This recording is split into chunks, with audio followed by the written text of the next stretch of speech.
हरे कृष्णा दोस्तों। तो आज था हमारा वीक 4 का आखिरी दिन। तो पहला महीना ख़त्म होता है एक्चुअली देखा जाए तो। वीक 4 वर्कआउट 3 जो कि डे 12 होगा आउट ऑफ 27। तो we are almost half way. तो आज था प्राइमरी बेंच डे हमारा, mostly main. Secondary squat day, primary bench और थोड़े रोमेनियन डेडलिफ्ट, ज़्यादा नहीं। तो मंडे का जो ब्रूटल लेग डे था हमारा, मतलब प्राइमरी स्क्वाट डे, उसके बाद आज का ये स्क्वाट्स करने का मेंटल थोड़ा टूट चुका था। बट हो गया। इतना वो नहीं, लास्ट के फ्यू सेट्स में थोड़ा, मतलब ब्रेक में थोड़ा ऐसा वो हो रहा था, ब्रीदिंग का प्रॉब्लम। बट मतलब थकान ज़्यादा हो रही थी आज, शायद खाया ढंग से नहीं था मे बी। मतलब मील्स हुए नहीं थे सारे अच्छे से, इसलिए थोड़ा ज़्यादा थकावट लग रही थी। But we got through it. उसके बाद जैसे कि ये देख सकते हैं, ये थे आज के दो एक्स्ट्रा सेट्स थे जो कि 375 के थे। लास्ट वीक ये 360 के थे और रेप्स चेंज थोड़े हुए।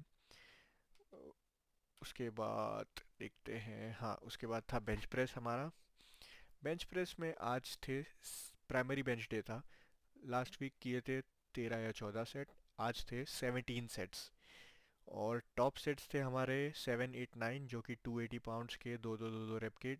लास्ट वीक 85% हाइस्ट गए थे, आज 87.5%, 87.5 87.5 तक गए थे हम।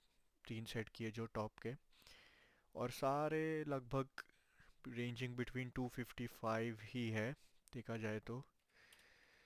तो हाँ, लास्ट के 8 9 10 17 सेट सब देखो तो यही है।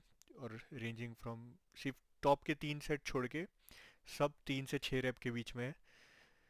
265 255 240, और उसके पहले जो थे हमारे 255 जो भी थे सब, 270 भी था, सब तीन रेप थे। उसके बाद था रोमेनियन डेडलिफ्ट 3 सेट्स। ला, लास्ट वीक मैं वीडियोस के साथ एक्सप्लेन कर दूंगा क्या डिफरेंस हो रहा है वीक 1 से 4 में, और आने वाले वीक में क्या आने वाला है। तो वीडियोस भी देख ही लेते हैं। हाँ, तो आज था, पहले स्क्वाट से शुरू किया हमने, जो कि हमारा सेकेंडरी स्क्वाट डे था। उसके बाद हम धीरे धीरे बेंच, ये 9 सेट्स किए स्क्वाट के। आज इसमें 75% तक गए थे आई गेस, जो कि था हमारा 375। हाँ 375 था। इसके फाइव फाइव 5 into 5 थे सारे सेट्स। 2 सेट लास्ट के शायद 6 रेप्स के थे, उसके अलावा सारे सेट्स 5 रेप्स थे। बस जैसा कि मैंने वीक डे 1 पे बोला था, थोड़ा नीज फटीक ज़्यादा है तो थोड़ा वो अनकंफर्टेबल लग रहा था। बाकी सेट एज यूजुअल इजी जा रहे थे, मूव हो रहे थे, कुछ कोई दिक्कत नहीं। बाकी स्पीड इम्प्रूव हो रहा है, फॉर्म इम्प्रूव हो रहा है। बस थोड़ा नीज फटीक ज़्यादा थे क्योंकि मंडे को हमने शायद 16 सेट्स ऑफ स्क्वाट करे थे और सारे हैवी थे, तो उसकी वजह से थोड़ा टायर्डनेस ज़्यादा थी। और तो कुछ नहीं, बाकी स्क्वाट्स हो गए थे। लास्ट के 2 3 सेट में थोड़ा स्ट्रगल हुआ, उसके अलावा तो सब इजीली हो गए थे। फिर बेंच शुरू करा। बेंच आज प्राइमरी बेंच डे था तो 17 सेट्स थे। डे तीनों वीक के जो तीनों दिन है उसमें डे 1 के अलावा डे 2 और डे 3 कंपेरेटिवली इजी लगता है करने में। मतलब ओवरऑल मेंटल और जान उतनी नहीं लगती है। 17 सेट करने के बाद भी मुझे ऐसा वो नहीं लग रहा था कि मतलब हाँ आपके बेंच, मतलब चेस्ट पंप हो गया या ट्राइसेप्स पंप हो गया। बस थोड़ा सा यहाँ ये जो होता है बाइसेप का पार्ट, जॉइंट हमारा अंदर की तरफ, वो बाइसेप पंप हो गया था। मतलब क्योंकि बार बार हैवी वेट्स को होल्ड करने से हम आर्म्स इतना ट्रेन नहीं कर रहे, तो वो वीक हो चुका है। लास्ट 1 2 महीने से थोड़ा बग कर रहा है मुझे ये पार्ट, बाइसेप के यहाँ का। तो वो लास्ट के कुछ सेट्स में इतना तकलीफ दिया, बट 14 सेट 12 सेट तो इजीली कर लिए थे हमने। ये थे टॉप सेट्स आज के। 280 पाउंड्स के 7 8 9 सेट्स थे जो दो दो रेप। देखो इजीली मूव हो रहा है, कुछ कोई दिक्कत नहीं है। ये 280 हमारा टॉप का सेट है, और इसका स्पीड और वो देखोगे कंट्रोल तो काफ़ी अच्छा जा रहा है, जैसा टॉप सेट्स होना चाहिए। उसके अलावा इजी था। और जो अब हमारा वीक 4 ख़त्म हो रहा है, आज वीक 4 का लास्ट डे था। तो ये एक पैटर्न था वीक 1 में, जैसे हमने 50% से स्टार्ट किया था हर वेट पे, अगर फॉर एग्जांपल, तो एवरी वीक या तो 2.5% का इंक्रीमेंट हो रहे थे सेट्स में। जैसे दो तीन सेट ऐड हो गए 52.5 से, ये हो गए थे 55 70, ऐसे मतलब हर सेट में। जैसे टॉप सेट आज मैंने वीक 1 में मेरा टॉप सेट था 75% का, तो वीक 2 में 77.5 या 80% का टॉप सेट था, वीक 3 में ऐसा था। तो we came across like 10% from week 1 to week 4। और रेप्स एंड सेट्स में भी इंक्रीमेंट था एवरी वीक। जैसे वीक 1 में हमने 12 सेट करे, 10 सेट करे, तो वीक 2 में 13 14 सेट, फिर वीक 3 में 15 सेट, और वीक 4 में 17 सेट करे। तो ये 4 वीक का फेज था। अब मैं नेक्स्ट वीक का प्रोग्राम देख रहा हूँ, रूटीन देख रहा हूँ।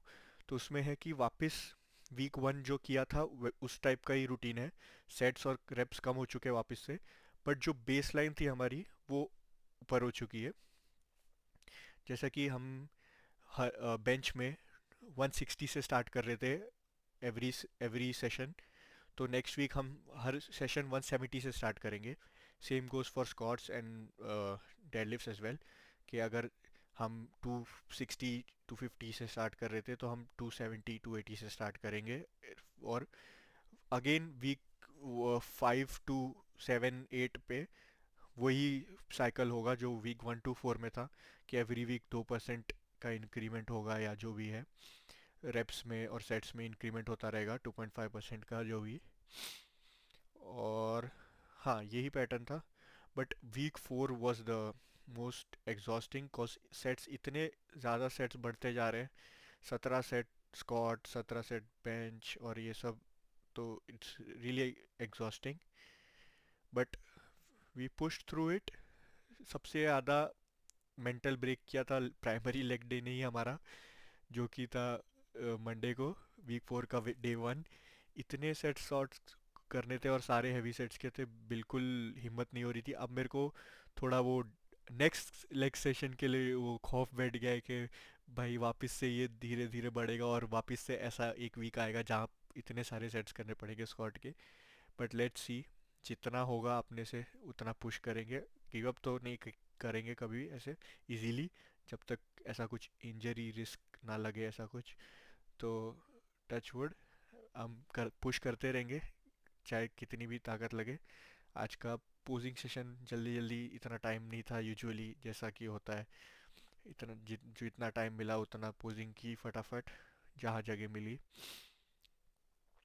बाकी तो अच्छा दिन था आज। काफ़ी सारे नोन पुराने दोस्त लोग जिम में आ गए थे जो हेल्प कर रहे थे। ये मेरा अच्छा दोस्त है, ये भी अच्छा दोस्त है, ये भी काफ़ी स्ट्रांग है, इसका इसका डेडलिफ्ट सबसे स्ट्रांग है। ये भी काफ़ी अच्छा दोस्त है, ये भी अच्छे दोस्त है। तो सब दोस्त लोग मिल गए थे, सब एक दूसरे को पुश कर रहे थे। यही होता है कि तुम अकेले करते हो तो तुम थोड़ा कहीं ना कहीं एक्सक्यूज ला सकते हो खुद को पुश नहीं करने के लिए, बट कोई देख रहा होता है, कोई तुम्हारे साथ होता है, वर्किंग पार्टनर होता है, जो भी होता है, तो तुम्हें वो चीट नहीं करने देता, कभी भी तुम्हें पुश करेगा, या जितना होगा उससे ज़्यादा ही अप्रिशिएट करेगा या सपोर्ट करेगा, कि तुम अकेले जितना करो उससे। तो कभी कभी ज़रूरी होता है कोई तुम्हें पुश करने वाला हो। बट जैसा मुझे है, मेरे को आदत है अकेले वर्कआउट करने की, तो मेरे को इतना कोई वर्किंग पार्टनर की ज़रूरत नहीं लगती। But yeah I can be an asset for them as well, and they push me too. तो वो अच्छी चीज़ है। और तो कुछ नहीं आज के लिए, इतना ही आई गेस, काफ़ी एक्सप्लेन हो गया। बाकी अगर आप लोग को कोई क्वेश्चन हो या कोई सजेशन हो तो ज़रूर कमेंट करें। ठीक है, हरे कृष्णा, मिलते हैं अगले वीडियो में।